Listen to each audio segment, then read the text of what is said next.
ولتكن منكم أمة يدعون إلى الخير ويأمرون بالمعروف وينهون عن المنكر وأولئك هم المفلحون. Assalamualaikum warahmatullahi wabarakatuh. Alhamdulillahi rabbil alamin, alladzi 'allama bil qalami 'allamal insana ma lam ya'lam. Asyhadu an la ilaha illallah wahdahu la syarikalah wa asyhadu anna Muhammadan 'abduhu wa rasuluh. Allahumma salli ala Muhammadin wa ala alihi wa ashabihi ajma'in, amma ba'd. Alhamdulillah, kita kembali dipertemukan oleh Allah subhanahu wa ta'ala dalam kuliah Al-Islam Kemuhammadiyahan 6. Kali ini kita akan lanjutkan kuliah kita dengan tema sejarah perkembangan ilmu falak. Dalam melihat perkembangan ilmu falak dapat diperiodisasikan menjadi ilmu falak sebelum Islam, ilmu falak dalam peradaban Islam, ilmu falak dalam peradaban Eropa, dan ilmu falak Indonesia. Kita mulai ilmu falak sebelum Islam. Ilmu falak merupakan ilmu yang sudah tua, dikenal oleh manusia, bangsa-bangsa Mesir, Mesopotamia, Babilonia, Tiongkok sejak abad ke-28 sebelum Masehi.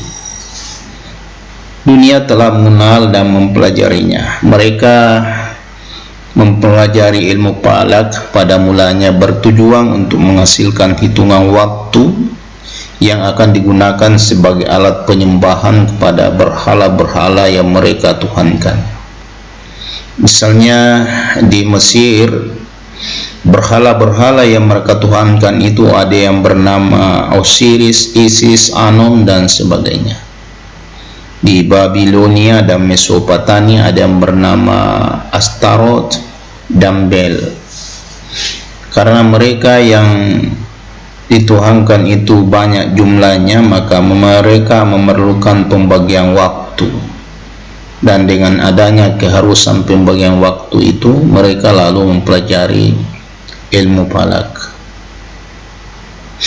Menurut suatu riwayat, pembagian sepekan dari 7 hari ada sejak lebih dari 5.000 tahun yang lalu. Kemudian hari-hari yang 7 itu, dan untuk tidak mengelirukan, lalu diberi nama benda-benda langit yang mereka telah kenal, yaitu matahari untuk hari Ahad, bulan untuk hari Senin, Mars untuk hari Selasa, Merkurius untuk hari Rabu, Jupiter untuk hari Kamis, Venus untuk hari Jumat, dan Saturnus untuk hari Sabtu. Kemudian sekitar abad ke-12 sebelum Masehi, di negeri Tiongkok, ilmu falak telah banyak mengalami kemajuan. Mereka telah mampu menghitung kapan akan terjadi gerhana serta menghitung peredaran bintang-bintang. Di negeri Yunani yang sementara berada di zaman keemasannya, di zaman keemasan ilmu pengetahuan, ilmu falak telah mendapat kedudukan yang sangat penting dan luas. Nama-nama ahli ilmu falak yang terkenal sebelum Islam antara lain Aristoteles.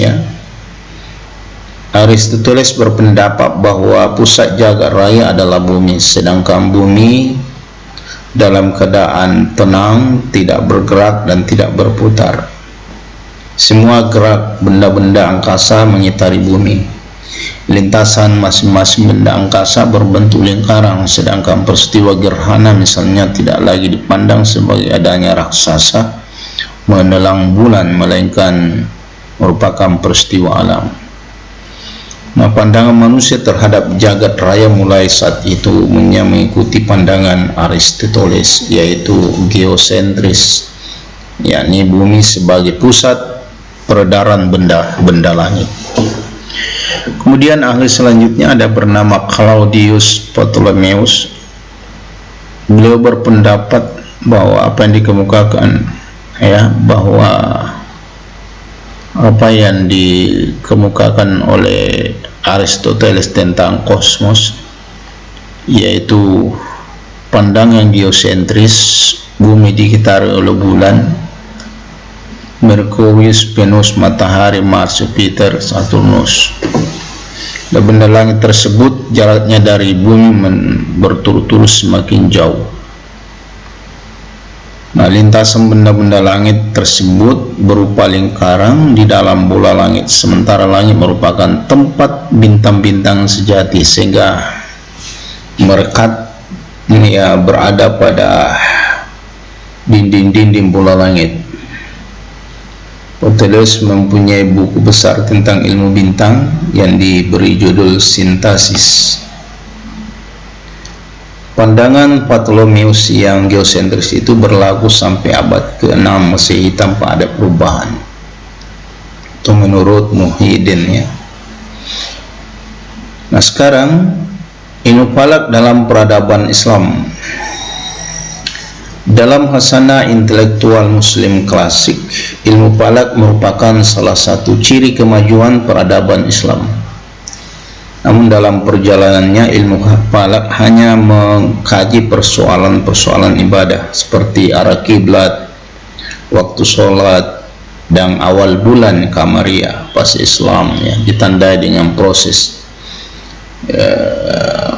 fase ini ditandai dengan proses penerjemahan karya-karya mental dari bangsa Yunani, ya, yang sangat mempengaruhi perkembangan falak di dunia Islam, yaitu The Severin Movement, Al-Qurwa Al-Mutahharika karya Autolycus Ascension of the Deans, ya, atau Matali Al-Buruj karya Aratus, ya. Kemudian ada Introduction to Astronomy atau Al-Madakhal ila Ilmi Al-Falak karya Hipparchus, dan Al-Majesty karya Ptolemeus, ya. Ini menurut Yahya Syami. Nah, pada saat itu kitab-kitab tersebut tidak hanya diterjemahkan, tetapi ditindaklanjuti melalui penelitian berkelanjutan dan akhirnya menghasilkan teori-teori baru.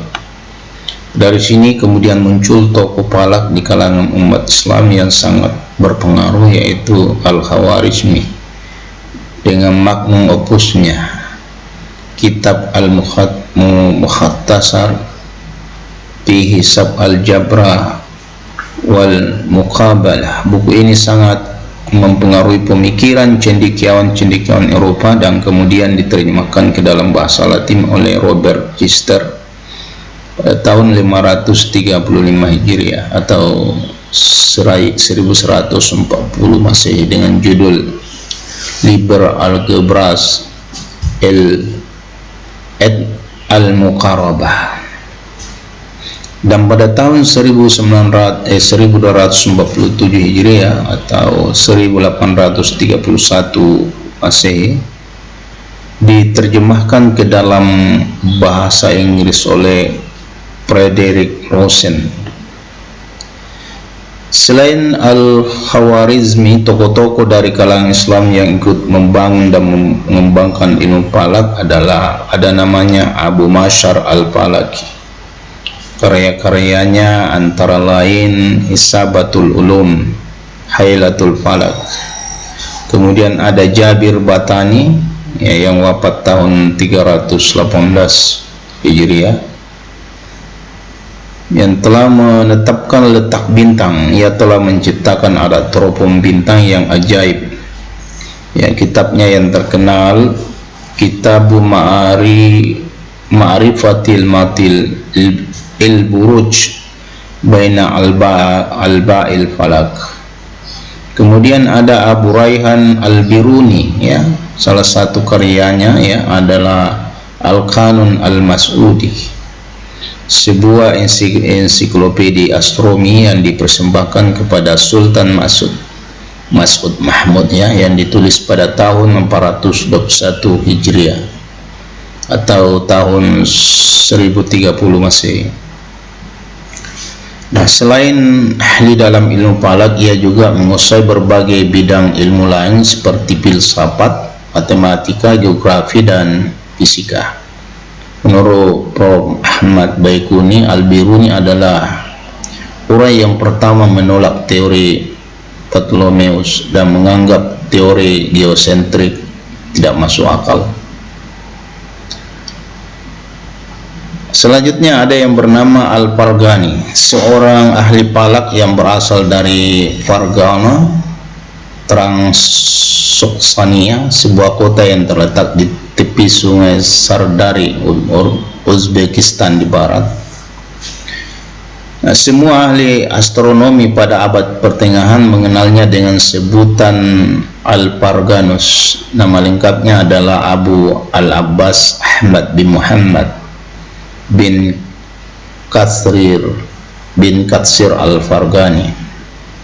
Hampir semua referensi sepakat bahwa Al-Farghani adalah tokoh yang terkemuka dan seorang ahli falak yang hidup semasa Khalifah Al-Ma'mun sampai masa kematian Al-Mutawakkil. Karya utamanya yang masih tetap bertahan dalam bahasa Arab masih tersimpan baik oleh The Oxford, Paris, Kairo, dan di perpustakaan Princeton University dengan judul yang berbeda-beda, ya, diantaranya adalah Jawabi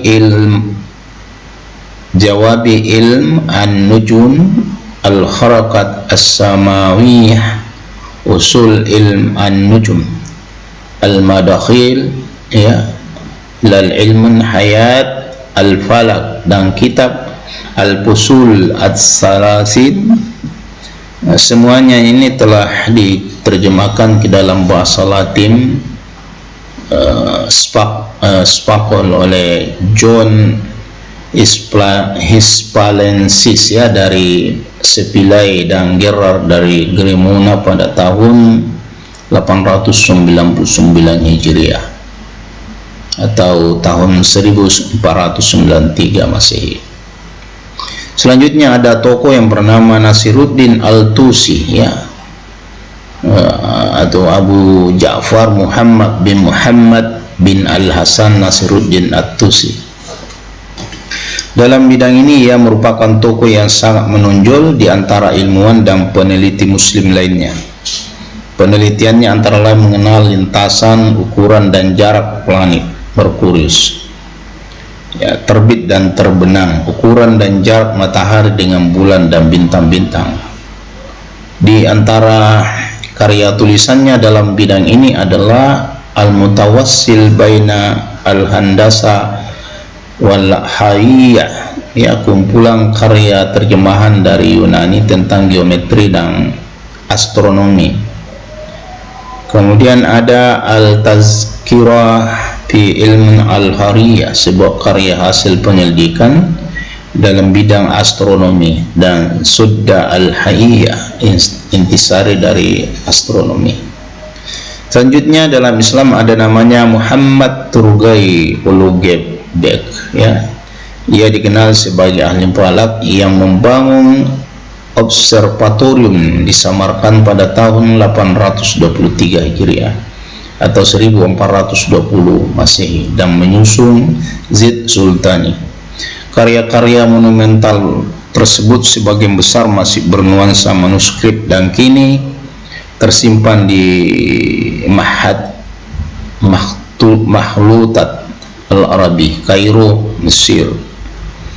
Nah, patut diketahui bahwa semua karya tersebut, ini masih bergaya bernuansa geosentris.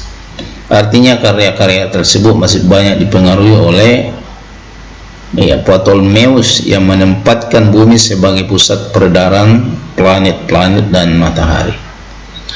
Asumsi ini didasarkan pada kenyataan sejarah bahwa teori heliosentris yang dibangun oleh Copernicus baru muncul pada abad ke-16 Masehi, meskipun pada uraian sebelumnya disebutkan bahwa Al-Biruni telah mengkritik teori geosentris.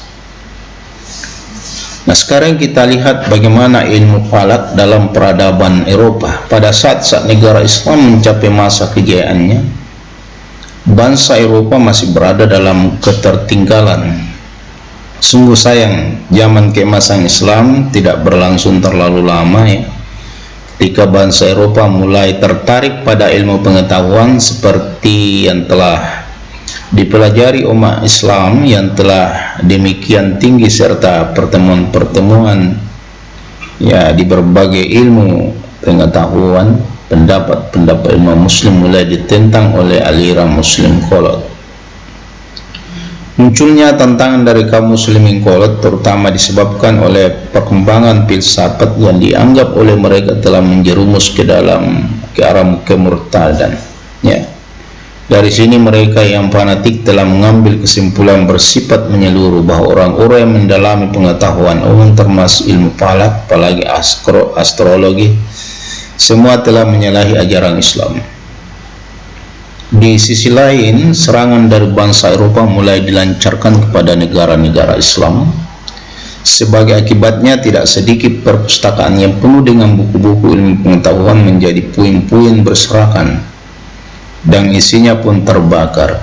Akhirnya bangsa yang semula jaya ini kini tenggelam kembali ke dalam jurang keterbelakangan.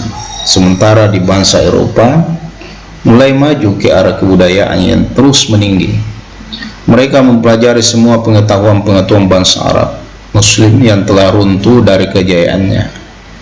Mereka meniru cara-cara hidup bangsa Arab. Mereka dirikan sekolah-sekolah dan perguruan tinggi, serta perpustakaan dan berbagai sarana pendidikan untuk mencerdaskan bangsanya. Nah, dari pengalaman sejarah yang telah dicapai oleh bangsa Arab, mereka mengambil manfaatnya bahwa hanya dengan ilmu dan pendidikanlah bangsanya akan tampil sebagai bangsa yang jaya dan memimpin dunia. Untuk mencapai tujuan ini antara lain dilakukan adalah menerjemahkan buku-buku ilmu falak ke dalam bahasa Eropa. Misalnya buku Al-Mukhtasar fi Hisabil Jabar wal Muqabalah karya Al-Khawarizmi diterjemahkan ke dalam bahasa Latin oleh Gerard dari Cremona. Buku hasil terjemahan ini dengan judul barunya The Mathematics of Integration and Equations itu dipakai sebagai buku pegangan utama dalam ilmu pasti di perguruan tinggi Eropa hingga abad ke-16 Masehi. Demikian pula buku Suratul Ardi karya Al-Khawarizmi diterjemahkan ke dalam bahasa Latin oleh Adiral Daribat. Dari buku Al-Mudakhalul Kabir karya Abu Ma'syar diterjemahkan ke dalam bahasa Latin oleh John dari Siville dan Gerard dari Gemona. Nah, buku Tabir Al-Magesti karya Al-Bantani diterjemahkan ke dalam bahasa Latin oleh Plato dari Tripoli dan diikuti oleh Nicholas Copernicus dalam karangannya The Revolution Nibusorbium Calestrium. Buku Tablil Al-Magesti ini diterjemahkan pula ke dalam bahasa Inggris oleh Alfonso IX. Selain itu, tabel-tabel bintang karya Az-Zarqali diterjemahkan oleh Raymond dan Marcelle. Nah, di antara ilmu Eropa dalam bidang astronomi pada dekade ini, di antara ilmuwannya Eropa pada dekade setelah perkembangan mereka, diantaranya adalah Nicholas Copernicus. Nicolaus Copernicus, orang Jerman yang mengemukakan suatu teori yang disebut heliocentris. Menurut teori ini bahwa bukanlah bumi yang menjadi pusat dari peredaran benda-benda langit, tapi matahari lah yang menjadi titik pusatnya yang diedari oleh Merkurius, Venus, Bumi, Bulan, Mars, Jupiter, Saturnus, kemudian beberapa bintang tetap sejenis matahari.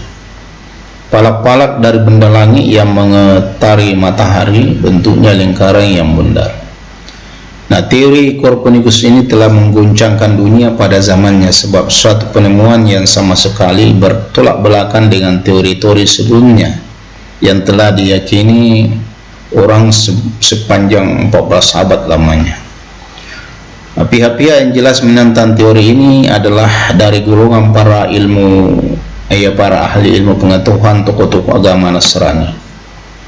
Teori heliocentris ini kemudian didukung dan diikuti oleh ahli-ahli falak lainnya, antara lain Giordano Bruno ya, lahir 1548 Masehi, dan Galileo Galilei yang lahir 1564 Masehi. Teori ini memang masih banyak mengandung kelemahan-kelemahan, tetapi satu hal yang tak dapat diingkari bahwa sampai sekarang prinsip tentang pusat dari tata surya kita ini, khususnya bukanlah bumi yang menjadi pusat, tetapi matahari. Selain teori ini pula mengajarkan bahwa bumi ini bergerak mengitari matahari, ya, suatu teori yang sampai sekarang tetap diakui kebenarannya. Kemudian ahli selanjutnya di Eropa ada namanya Galileo Galilei. Setelah membaca buku karya Copernicus ya tentang gerak benda-benda langit, kemudian dia menyusun teori kinematika tentang benda-benda langit yang sejalan dengan Copernicus. Karya Galilei tentang peredaran benda-benda langit seperti itu dinyatakan oleh gereja ya, dinyatakan terlarang untuk dibaca umum karena bertentangan dengan pandangan dan kepercayaan kaum gereja. Kemudian ada Johannes Kepler. Kepler adalah seorang berbangsa Jerman ya, dengan tidak kenal lelah selalu mengadakan penelitian benda-benda langit. Ia memperluas dan menyempurnakan ajaran Copernicus. Teori yang dikemukakan dilandasi matematika yang kuat. Ia berhasil menjadikan hukum universal tentang kinematika planet yang menjadi landasan dalam ilmu astronomi ya. Nah, 3 hukumnya diantaranya bahwa pertama, lintasan planet menyerupai elips dengan matahari salah satu titik apinya. Yang kedua, garis hubung planet-planet menyapu daerah yang sama luasnya dalam selang waktu yang sama panjangnya. Kemudian yang ketiga, pangkat 2 ya kala edar planet sebanding dengan pangkat 3 jarak planet ke matahari. Nah, kemudian ada Tycho Brahe ya, seorang ahli observasi yang sampai sekarang masih dipergunakan hasil observasinya. Selanjutnya ada Giordano Bruno ya, seorang ahli astronomi kelahiran Italia. Lalu bagaimana perkembangan ilmu falak di Indonesia ya? Nah, sejak adanya penanggalan Hindu dan penanggalan Islam di Indonesia, khususnya di Pulau Jawa, serta adanya perpaduan kedua penanggalan tersebut menjadi penanggalan Jawa Islam oleh Sultan Agung, sebenarnya bangsa Indonesia sudah mengenal ilmu falak. Kemudian seiring dengan kembalinya para ulama muda ke Indonesia yang bermukim di Mekah pada awal abad 20 Masehi, ilmu falak mulai tumbuh dan berkembang di tanah air.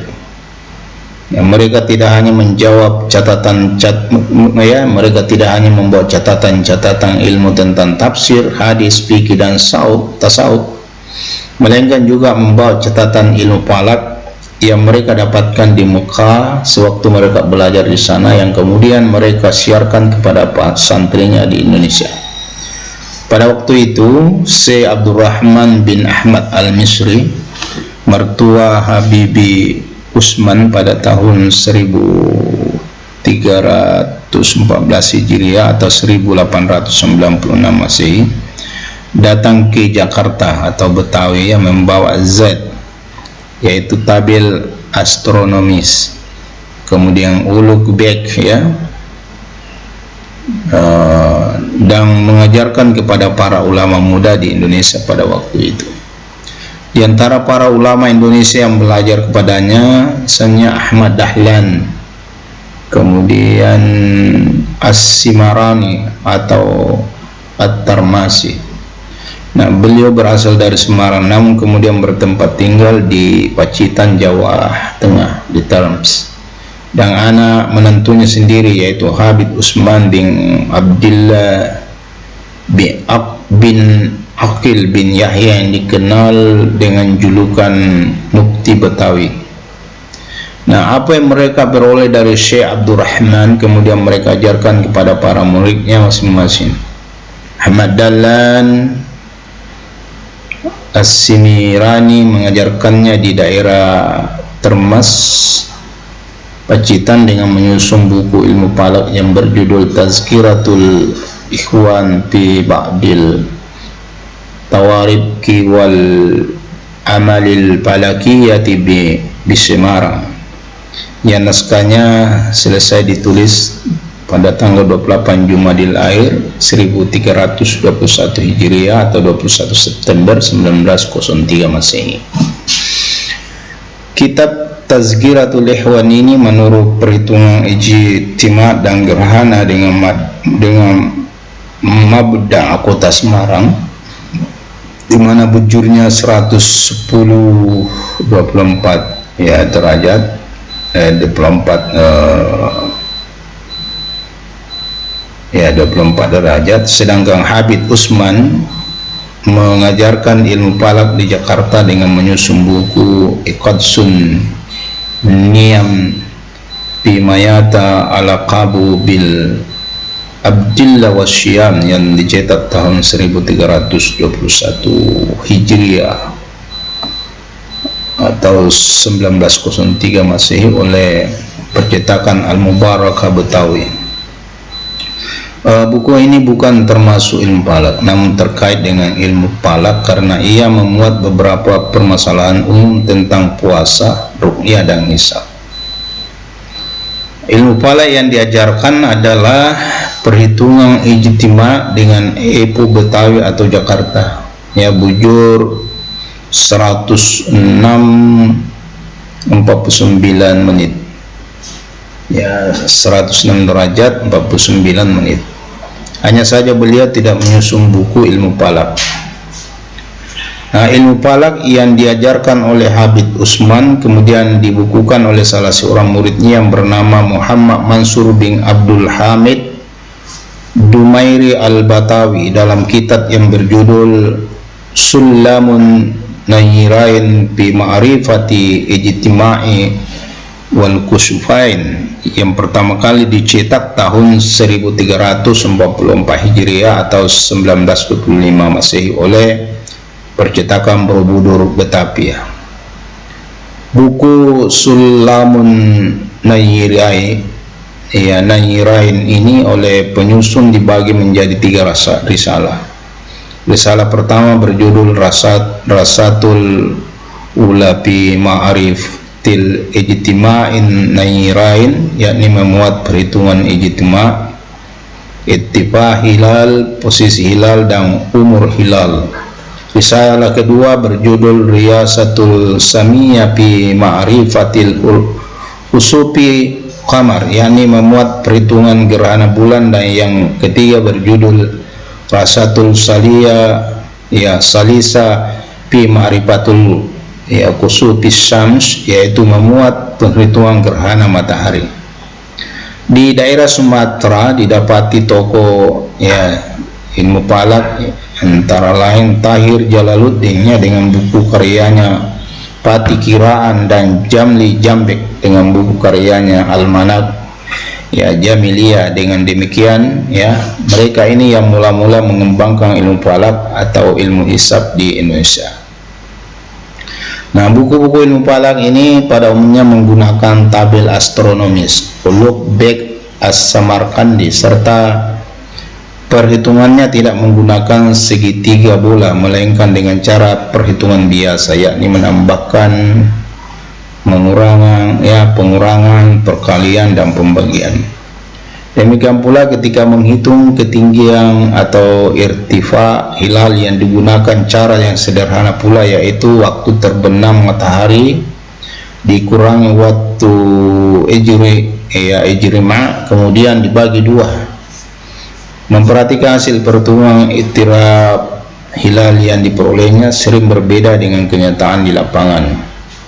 Oleh sebab itulah para ahli falak dewasa ini mengklasifikasikan sistem hisab semacam itu sebagai hisab hakiki tagribi, karena hasil perhitungannya yang dilakukannya menunjukkan tingkat kurang lebih atau perkiraan.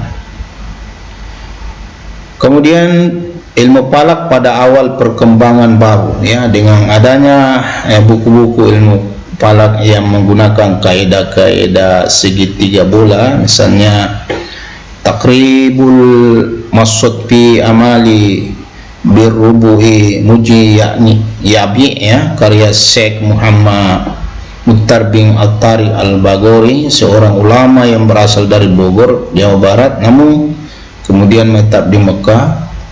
Buku Taqribul Masuk ini selesai ditulis pada hari Kamis 20 Rajab 1331 Hijriah atau 26 Juni 1913 Masehi. Buku yang berjudul Imatlaus Sa'id fi Hisabatil Qawabid ala Rashidil Jadid, karya Husain Said dari Mesir, yang dibawa pulang oleh salah seorang jamaah haji, ternyata membawa pengaruh yang cukup besar dalam perkembangan dan kemajuan ilmu falak Indonesia. Pada tahun 1930-an bangkitlah seorang ahli falak asal Jombang, Jawa Timur. Ia adalah Muhammad Maksum bin Ali Maksubangi Al-Jai. Beliau wafat tahun 1351 Hijriah. Menyusun buku ilmu falak dengan judul Badi'atul Misal fi Hisabi Sinin wal Hilal. Buku Badi'atul Misal ini memuat perhitungan penanggalan secara urfi dan perbandingan tarik, serta memuat perhitungan awal bulan yang mencakup ijtima, irtifa hilal, manzil qamar, azimut atau arah qamar, dan nurul atau cahaya hilal. Data astronomi yang digunakan oleh Badiatul Misal adalah sama dengan data yang ada di buku Al-Matla'us Sa'id, tetapi menggunakan epot Jombang, bujur 112 derajat 13 menit. Ketika menghitung ketinggian hilal menggunakan rumus-rumus segitiga bola, hanya saja penyelesaiannya menggunakan rubu mujayyad, sehingga hasil perhitungan yang diperoleh masih kurang akurat. Ketidakakuratan ini disebabkan oleh kesulitan menempatkan benang rubu pada posisi data yang ada, serta adanya elastisitas benang yang digunakan. Sekalipun demikian, sistem hisab Badi'atul Misal ini dikategorikan sebagai hisab hakiki tahkiki. Pada bagian akhir kitab Al-Matla'us Sa'id karya Husain Said dinyatakan bahwa perhitungan-perhitungan dengan logaritma itu tidak diragukan tingkat akurasinya, sebab pada dasarnya sinus itu sama dengan jaib, tangen sama dengan dil. Lebih lanjut dia katakan bahwa yang demikian itu untuk mempermudah hitungan, serta ia katakan pula bahwa tidak ada perbedaan antara perhitungan dengan sittini atau rubu mujayyad dan perhitungan logaritma, sebab pada dasarnya menggunakan satu metode, yakni menggunakan ilmu ukur segitiga bola. Dan dalam Subair Al-Umar Al-Jilani yang berasal dari Bojonegoro, namun kemudian tinggal di Salatiga sampai wafat 24 Jumadil Awal, menyusun ilmu falak dengan judul Al-Khulasatul Wafiyah fi Falak Bijadawil Logaritmiyah. Buku ini dicetak pertama pada tahun 1354 Hijriah atau 1935 Masehi oleh percetakan Melati Solo. Kemudian pada tahun 1955 direvisi dan dicetak ulang oleh percetakan Menara Kudus.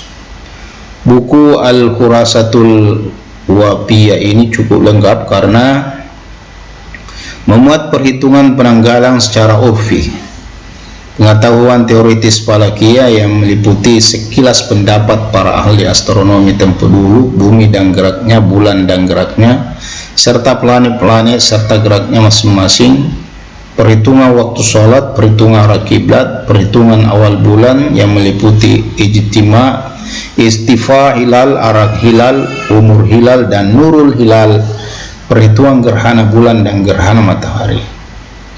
Data astronomi yang digunakan oleh Al-Khulasa adalah sama dengan data yang ada pada buku Al-Matla Us-Sa'id, tetapi menggunakan epoks muka, ya, bujur 30 derajat 50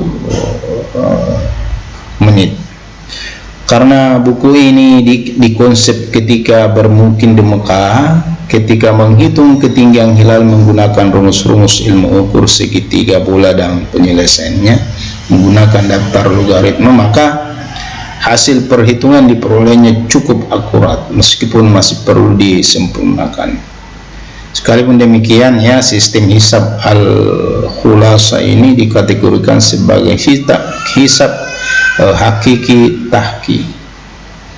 Nah, buku-buku ilmu falak yang ada di Indonesia sampai saat ini pada umumnya berbahasa asing, bahasa Belanda dan Arab. Oleh karena itu, untuk memenuhi kebutuhan masyarakat yang kurang memahami bahasa asing, pada tahun 1955 muncul ahli falak dari Yogyakarta yang menyusun ilmu falak dengan kaedah-kaedah yang lebih baru.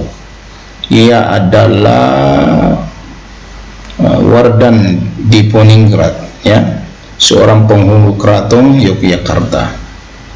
Wardan panggilan akrabnya yang menyusun dua buku yang berjudul Ilmu Falak dan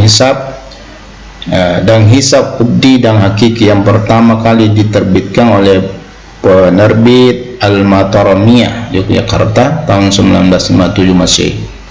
Nah, buku Hisab Urfi dan Hakiki Wardan ini pada dasarnya sama dengan buku Al-Khulasa karya Zubair, yakni data astronomi yang digunakan oleh Wardan adalah sama dengan data yang ada pada Al-Matla Us-Sa'id, tetapi menggunakan epoks Yogyakarta bujur 110-21 menit.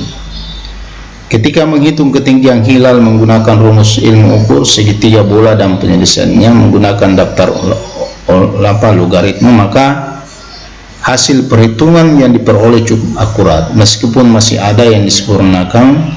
Sekalipun demikian, sistem hisab urfi dan hakiki karya Wardan ini dikategorikan sebagai hisab hakiki tahqiqi. Nah, masih banyak lagi ahli-ahli ilmu falak yang lainnya di Indonesia ini, ya, yang merupakan tokoh-tokoh yang sangat menyumbang, ya, perkembangan ilmu falak.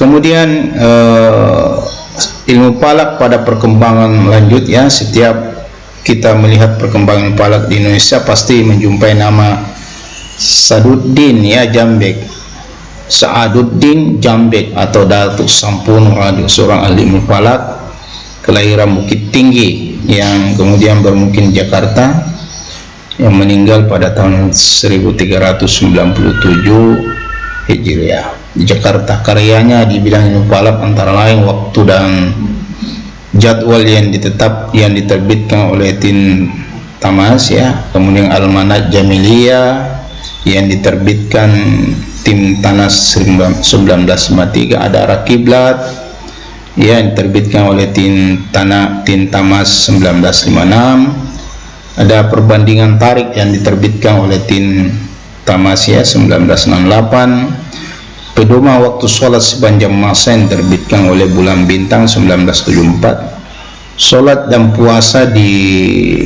daerah kutub diterbitkan oleh bulan bintang 1974. Kemudian ada hisab awal bulan Qamariyah yang diterbitkan oleh tim tanah 1976. Dengan adanya data-data astronomi dari negara-negara maju, misalnya Almanak Nautica dari Amerika, Empiris dari Uni Soviet dan lain-lain, yang menurut pengamatan ahli falak bahwa data yang disajikan itu lebih akurat dibandingkan dengan data sebelumnya, maka Sa'aduddin Jambek merupakan tokoh ilmu falak yang mempelopori perhitungan ilmu falak menggunakan data-data astronomi tersebut. Nah, buku Hisab Awal Bulan Qamariyah karya Sa'aduddin Jambek memuat cara perhitungan awal bulan dengan nautik almanak. Perhitungannya menggunakan rumus-rumus segitiga bola yang penyelesaiannya menggunakan daftar logaritma. Ketika menghitung awal ketinggian hilal, rumus yang digunakan misalnya yang digunakan adalah rumus sin H sin P kali sin D cos P cos D kali cos T. Hasil ketinggian hilal dengan rumus tersebut kemudian dikoreksi oleh Palarax, refleksi demi diameter bulan dan kerendahan ufuk atau dip. Mengingat data almanak nautik ini karya hanya yang diterbitkan setiap tahunnya, sehingga apabila ingin melakukan perhitungan untuk 2 tahun yang akan datang tentu mengalami kesulitan, sebab almanak nautika belum ada karena memang belum dikirim di samping itu ditemui kendala, yaitu seringkali pengiriman almanak nautika mengalami keterlambatan. Nah, untuk mengatasi kendala semacam itu, pada tahun 1975 Abdul Rahim yang lahir di Panarukan 3 Februari 1935 Masehi, kemudian menjadi dosen di Fakultas Syariah INS yang sekarang UIN Sunan Kalijaga Yogyakarta, mengembangkan ilmu falak yang dia peroleh dari gurunya Sa'aduddin Jambek, yang menyusun 2 buku ilmu falak yang berjudul Ilmu Falak yang pertama kali diterbitkan oleh Library Yogyakarta tahun 1983, dan buku Perhitungan Awal dan Gerhana Matahari yang di kalangan ilmu falak Indonesia dikenal sebagai sistem Nakom, yang sampai sekarang buku ini belum diterbitkan. Buku sistem Nakom ini sebenarnya merupakan hasil kerjasama beberapa dosen dari berbagai disiplin ilmu pasti yang menamakan dirinya Lembaga Astronomi Muda Yogyakarta, yang diantara anggotanya adalah Insinyur Basir Wahid dan Insinyur Sahirul Alim. Kedua buku tersebut merupakan buku wajib bagi mahasiswa Fakultas Syariah IN Sunan Kalijogo Yogyakarta sejak Rahim mengajar ilmu falak di Fakultas Syariah 1970. Demikian perkembangan ilmu falak yang sampai sekarang. Kemudian ilmu falak sudah diaplikasikan pada ilmu komputer, sehingga semakin mudah kita untuk menghitung di dalam ilmu falak. Saya kira demikian bagaimana sejarah perkembangan ilmu falak yang saya sampaikan, mudah-mudahan bermanfaat, dan insyaallah pada pelajaran atau kuliah kita yang akan datang kita akan belajar tentang bola dan segitiga bola langit. Demikian apa yang saya sampaikan hari ini, semoga bermanfaat. Nasrum minallahi wa fathul qarib wa basyiril mu'minin. Akhirul kalam, wassalamualaikum warahmatullahi wabarakatuh.